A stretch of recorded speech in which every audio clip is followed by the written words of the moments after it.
चुनाव को लेकर अब तमाम प्रत्याशी एड़ी चोटी एक कर, अगर हम धनबाद की बात करें तो धनबाद में नामांकन की प्रक्रिया भी शुरू हो गई है। अलग अलग पार्टी के जो प्रत्याशी हैं वो नामांकन कर चुके हैं। अभी भी कई ऐसे प्रत्याशी हैं जो नामांकन अब करने वाले हैं, लेकिन साथ ही साथ आम जनता जो है वो इस बार अभी भी ये सोच रही है कि आखिर इस बार किसको वोट देना है, कैसा सांसद वो देखना चाहते हैं।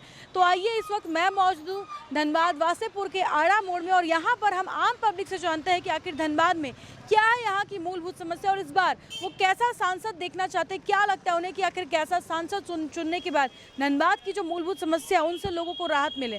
आपसे हम जानना चाहेंगे कि इस बार लोकसभा चुनाव को लेकर क्या आप लोगों की उम्मीद है, क्योंकि अब तमाम जो प्रत्याशी है वो एक करके नॉमिनेशन कर रहे हैं। आपको क्या लगता है कि कौन सी ऐसी सबसे बड़ी समस्या है जो कि यहाँ की निवारण होनी चाहिए और कैसा प्रत्याशी आप देखना चाहते हैं? धनबाद में जो सबसे बड़ी समस्या है, यहाँ का जो रिंग रोड सिस्टम है वो नहीं है। धनबाद में देखिए आप, हमेशा जाम की समस्या है, पानी को लेकर भी समस्या यहाँ काफ़ी रहती है ना। जैसे ये वासेपुर को हम लोग को जो है ओवर ब्रिज मिलना चाहिए था, अभी ओवर ब्रिज मिला नहीं है, जो धनबाद को जो बाईपास देने वाला था। और हम लोग चाहते हैं कि धनबाद में जो ऐसा सांसद हो जो यहाँ हर तरह का काम करे। जैसे पिछले बार हम लोग 3 बार हम लोग PN सिंह को जिताए, लेकिन वो यहाँ से जो है ना कोई काम नहीं कर पाए। यहाँ से एम्स चला गया, यहाँ से हमारा जो है एयरपोर्ट चला गया, यहाँ से कई ट्रेनें चली गई। तो हम चाहते हैं कि यहाँ पे ऐसा सांसद हो जो यहाँ पे मूलभूत जो समस्याएं हैं वो मतलब हम लोग को मिले, जो जनता की आवाज़ को पहुंचाए ऊपर तक और जो मूलभूत समस्या है उससे यहाँ के लोगों को आराम मिले। आप बताइए कि कैसा सांसद आप देखना चाहते हैं इस बार? देखिए, सांसद ऐसा हो जो जिसके अंदर में जाति भेदभाव, ऊंच नीच, धर्म, ये वो एकदम नहीं हो। इसलिए कि शपथ भी वही दिलाया जाता है कि मैं जो है पूरी निष्ठा से काम करूँगा। और सबसे पहले धनबाद का जो समस्या है, पानी का समस्या है। अब बताइए, 3 बार सांसद रहे, 3 बार विधायक रहे, यहाँ पर भाजपा के लोग रहे, और 3 बार सांसद रहने के बाद में यहाँ पर सबसे बड़ा मूल समस्या है पानी का। जो अभी जो है पानी का समस्या को नहीं दूर कर पा रहे हैं, तो ऐसा सांसद रहना बेकार है।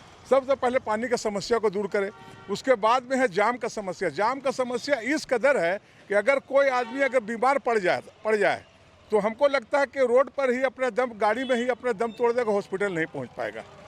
कोई बड़ा जो है सरकारी हॉस्पिटल यहाँ नहीं है। एक हॉस्पिटल वहाँ बना भी है, आपका सुपर स्पेशलिस्ट हॉस्पिटल अगर PMCH में बना भी है, तो उसमें समझिए 200 करोड़ रुपया पड़ा का सामान बर्बाद हो रहा है, लेकिन वो हॉस्पिटल अभी तक के चालू नहीं हुआ है। वहाँ पर उन लोग की कमी है कि यहाँ पर एयरपोर्ट नहीं है। 198 डॉक्टरों का यहाँ नियुक्ति होने वाला था, जो नहीं आ पा रहे हैं सिर्फ के यहाँ पर एयरपोर्ट नहीं है।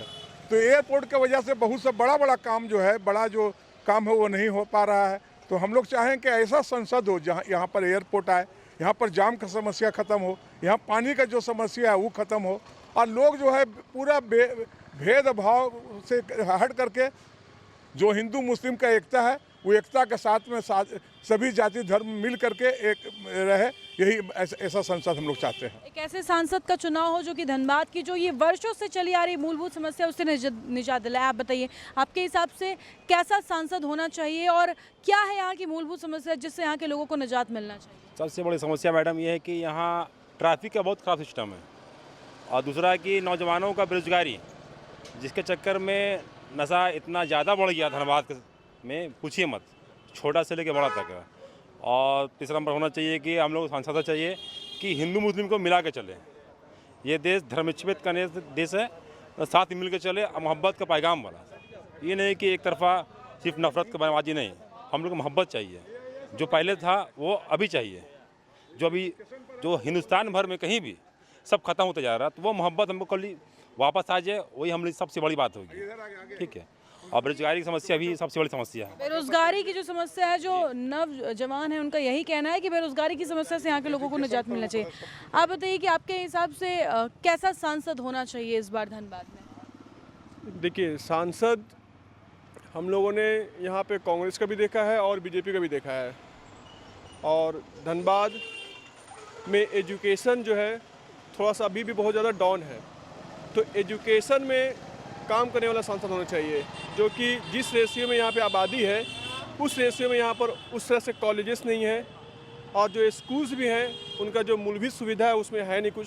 तो इसलिए जो भी प्रतिनिधि यहाँ पे चुन कर आए, पार्टी से मतलब नहीं है, लेकिन उन्हें शिक्षा के क्षेत्र में काम करना चाहिए, क्योंकि शिक्षा ही एक ऐसा क्षेत्र है जहाँ पे इंसान अगर उसमें आ जाए तो देश का विकास हर हाल में संभव है। किसी भी पार्टी का सांसद हो, लेकिन शिक्षा को ध्यान में रखें, क्योंकि शिक्षा अगर सही रहेगी, जो हमारे आज के जो बच्चे अगर उन्हें सही शिक्षा मिलेगी तो हमारे देश का भविष्य जो है वो उज्जवल होगा। कुछ और भी लोग हैं, उनसे भी हम बातचीत करते हैं। आप बताइए, आपके हिसाब से क्या है धनबाद की सबसे बड़ी समस्या जिससे यहाँ के लोगों को निजात मिलना चाहिए, और उस बार कैसे सांसद का चुनाव हो कि इन समस्याओं से निजात वो दे पाए? निजात देखिए, सांसद हो या विधायक हो, सबसे बड़ा चीज़ है रोज़गार।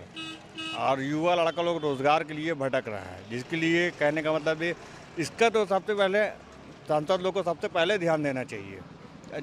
जब रोज़गार अगर मिल जाएगा ना, सारा चीज़ अपने आप सॉल्व हो जाएगा। तो अगर रोजगार मिल जाएगा तो सारी समस्याओं का हल हो जाएगा। और भी कुछ लोग हैं, आप बताइए आपके हिसाब से कैसा सांसद होना चाहिए और धनबाद की क्या समस्या है जिससे यहाँ के लोगों को निजात मिलना चाहिए? कैसे आप चुनाव करेंगे एक सांसद? तो ऐसा चाहिए जो यहाँ की समस्याओं को भली भांति जानता हो और आने वाले दिन में एजुकेशन की समस्या जो उसको दूर करे, पानी की समस्या, सड़क, सारी समस्या। तो पिछले बार के 3 बार रहे सांसद, वो कुछ नहीं किया, सिवाय अपना काम किया और कुछ नहीं किया। इसलिए वैसा सांसद चाहिए जो यहाँ का समस्या को दूर करे, एक्टिव हो और दूर करे। तो बिल्कुल साफ तौर पर आपने सुना कि धनबाद में जो ट्रैफिक व्यवस्था है उससे यहाँ के लोग परेशान हैं। पानी की समस्या जो आज भी जस की तस बनी हुई है। इसके अलावा एक जो लोगों की हमेशा से डिमांड रही है वो धनबाद में रही है, वो हवाई अड्डे की, जो कि आज तक पूरी नहीं हो पाई, और इसकी वजह से कहीं ना कहीं हेल्थ भी है जो इफेक्ट हो रहा है। सरकारी अस्पताल की अगर हम बात करें तो एक मल्टी स्पेशलिटी अस्पताल बना, लेकिन डॉक्टर्स की नियुक्ति नहीं हो पा रही है क्योंकि वो यहाँ पर सही तरीके से आना जाना, ये तमाम जो समस्याएँ हैं धनबाद, जहाँ एक और राजस्व में पूरे देश भर में सबसे अव्वल नंबर पर है। अगर हम बात करें रेलवे की तो सबसे अव्वल नंबर पर है, लेकिन अगर सुविधाओं की बात करें तो सुविधाओं के मामले में धनबाद को सबसे नीचे रखा जाता है। ऐसा लगता है कि हम धनबाद में हैं, लेकिन उसके बावजूद भी यहाँ की जो स्थिति है वो देखकर ऐसा प्रतीत होता है जैसे हम किसी गाँव में रह रहे हैं। तो कहीं ना कहीं यहाँ की जनता का जो आक्रोश है वो बेहद लाजमी है। लेकिन अब देखते हैं कि इस बार आखिर यहाँ की जनता किस सूझबूझ के साथ कैसे सांसद का चुनाव करती है, जो कि आने वाले 5 सालों में यहाँ पर कुछ बदलाव करके दिखा जाए और यहाँ की जनता को फिलहाल इन तमाम समस्याओं से राहत मिल पाए। फिलहाल इस तरह के तमाम अपडेट्स हम आप तक पहुँचाते रहेंगे अपने सहयोगी संतोष के साथ। Shambhavi Singh, the news post, Dhanbad.